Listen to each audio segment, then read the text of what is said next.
महाभारत का युद्ध, जहां हर योद्धा जीत के लिए लड़ा था, लेकिन उस युद्ध में एक ऐसा भी योद्धा था जो अगर लड़ता तो युद्ध शुरू होने से पहले ही खत्म हो जाता। सिर्फ 3 बाण और पूरी सेना समाप्त।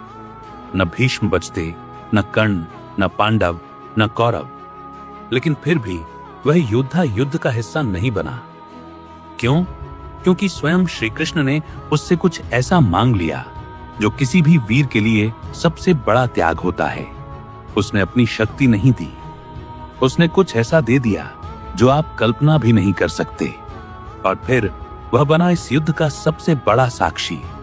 ये कहानी है उस योद्धा की जो लड़कर नहीं, कटकर अमर हुआ। बर्बरीक, 3 बांधारी और खाटू श्याम बनने की कथा। कुरुक्षेत्र की हवा में विनाश की गंध घुली हुई थी।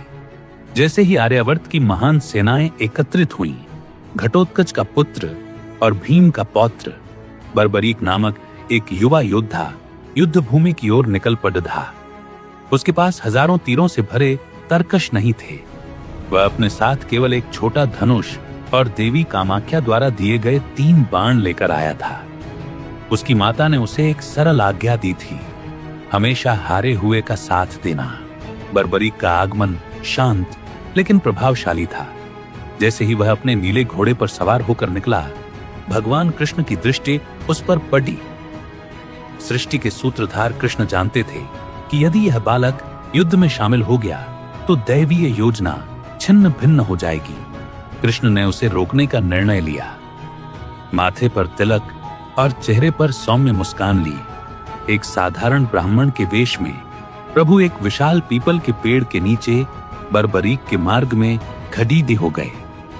प्रणाम बालक, कृष्ण ने अपनी बांसुरी जैसी मधुर आवाज में कहा। कहां चले इतनी उतावली में? ये धनुष बाण तो बद्धे अनोखे लगते हैं। बर्बरीक ने सम्मान पूर्वक झुककर कहा, प्रणाम देव, मैं कुरुक्षेत्र जा रहा हूं महाभारत का महायुद्ध देखने और उसमें भाग लेने। कृष्ण धीरे से हंसे और उनकी आंखों में एक शरारत भरी चमक आई। भाग लेने?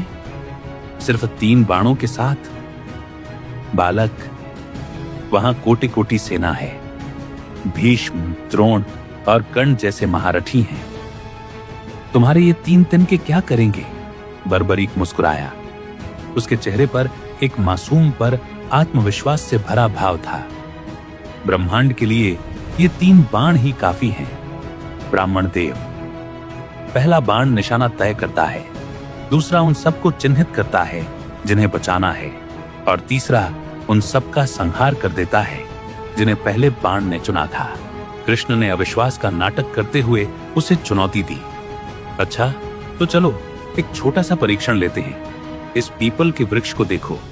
क्या तुम अपने एक ही बाण से इसके हर एक पत्ते को छेद सकते हो? अवश्य, बर्बरीक ने उत्तर दिया। उसने अपनी आंखें बंद की, देवी का ध्यान किया और पहला बाण छोड़ा। बाण हवा को चीरता हुआ निकला, पेड़ के चक्कर लगाए और हर एक पत्ते पर एक छोटा सा लाल बिंदु अंकित कर दिया। लेकिन कृष्ण ने अपनी लीला रचते हुए चुपके से अपना पैर जमीन पर गिरे एक पत्ते के ऊपर रख दिया। जैसे ही दूसरे बाण ने चिन्हित पत्तों को भेदना शुरू किया, वह अचानक कृष्ण के पैर के ऊपर मंडराने लगा और जोर जोर से थरथराने लगा।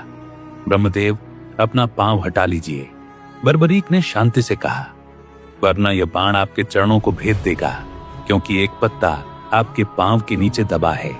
कृष्ण प्रभावित तो हुए पर चिंतित भी थे। उन्हें बर्बरीक के वचन के अंतर विरोध का आभास हो गया। बर्बरीक, कृष्ण ने अपनी चंचलता छोड़कर गंभीर स्वर में पूछा, तुमने कहा था कि तुम हारे हुए का साथ दोगे। सोचो, अगर तुम कौरवों की तरफ से लड़े क्योंकि वे हार रहे होंगे, तो पांडव हारने लगेंगे। जब पांडव हारेंगे तो अपनी शपथ के कारण तुम्हें उनकी तरफ जाना पड़ेगा। इस तरह तुम दोनों तरफ की सेना खत्म कर दोगे और अंत में अकेले बचोगे। क्या यह सही होगा? बर्बरीक मौन रहा। उसका मस्तिष्क चकरा गया। उसे एहसास हुआ कि यह ब्राह्मण कोई साधारण मनुष्य नहीं है। आप कौन हैं? बर्बरीक ने पूछा। उसकी आवाज भय और भक्ति के मिश्रण से कांप रही थी। आप कोई साधारण ब्राह्मण नहीं हो सकते।